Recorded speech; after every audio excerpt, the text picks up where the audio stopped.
আসসালামু আলাইকুম সবাইকে, কেমন আছেন সবাই? আশা করছি সবাই অনেক বেশি ভালো আছেন। এটা হচ্ছে আজকে সকালের ভিডিও। তো আজকে হচ্ছে আমি আর আমার রুমমেট একসাথেই হচ্ছে বাসায় চলে যাচ্ছিলাম। একদম সকাল সকাল ঘুম থেকে উঠে দুজনেই হচ্ছে রেডি হয়ে কাঁপতে কাঁপতে হচ্ছে আমাদের হোস্টেল থেকে বের হয়ে পড়েছিলাম। তো যাই হোক, এখানে আমরা হচ্ছে বেশ মজা করছিলাম, কিছুটা হচ্ছে স্ন্যাপ নেওয়ারও চেষ্টা করছিলাম। গিয়েছিলাম মাত্র একদিনের জন্য, আসলে আমার একটু পরীক্ষা ছিল। তো পরীক্ষা শেষ করার পর রাতে হচ্ছে আমরা এত বেশি মজা করেছি, সারা রাত বলতে গেলে আমরা ঘুমাইনি। আমরা হচ্ছে মজা করে পিঠা খাচ্ছিলাম, আবার হচ্ছে ও সব ধরনের হচ্ছে নেল পালিশ গুলো এনে দিচ্ছিল যে আমি যেন হচ্ছে দেই। যাই হোক, আর বাসায় আসার জন্য ভাবলাম যে একটু রিল্যাক্সে যাব, তার জন্য দুইটা সিট নিয়ে খুব বেশি শান্তি করতে করতে আসছিলাম। বাট মাঝখানে হচ্ছে রাস্তায় বেশ ভালো একটু গ্যাঞ্জামের শিকার হয়েছিলাম।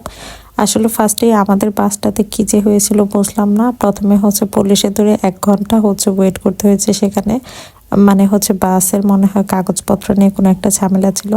তো সেই কারণে বেশ অনেকক্ষণ সেখানে হচ্ছে থেমেছিল। আমি কিন্তু অনেক ভোর টাইমে আর কি রওনা দিয়েছিলাম, তারপরেও আর কি আসলে লাক ফেভার করেনি হয়তো, যার কারণে আস্তে আস্তে প্রায় হচ্ছে 1:30টার মতো বেজে যায়। গাজীপুর পার হওয়ার পরই মেবি মৌচাক সাইডে সেখানে গার্মেন্টস কর্মীরা হচ্ছে রাস্তা ব্লক করে দিয়েছিল। তো তারপর পুলিশদের সাথে বেশ একটা ঝামেলা হয়েছিল, তো আপনারা তো দেখতেই পাচ্ছেন।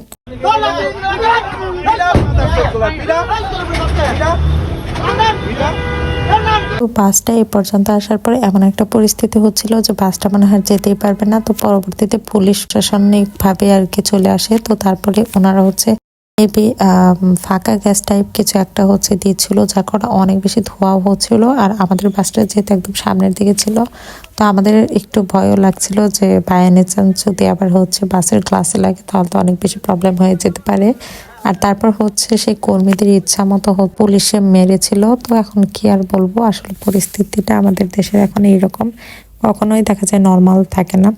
তো সেই কারণে আর কি আমার যেহেতু প্রত্যেক সপ্তাহে একটা করে পরীক্ষা আছে, তো সেই কারণেই হচ্ছে ভেবেছি যে যদি আমি বাসায় আসি, তো যদি বাসা থেকে যাওয়া হয় আর কি, তাহলে ট্রেনেই যাব। কারণ এভাবে তো জার্নি করাটা বেশ প্রবলেমের। আর হচ্ছে আমার বাসায় আমি হচ্ছে ঢাকায় এখন শান্তি মতো থাকতে পারছি না, কারণ আম্মু যেহেতু অপারেশন হবে তো আমাকে বাসায় আসতে হবে। তো আর কি সব মিলিয়ে একটুখানি ঝামেলার মধ্যে আছে বলা যায়। বাট আশা করছি ফেব্রুয়ারির মধ্যেই সব ধরনের প্রবলেম শেষ করতে পারবো ইনশাল্লাহ। আর তারপর হচ্ছে রেগুলার ব্লগ আপলোড করতে পারবো।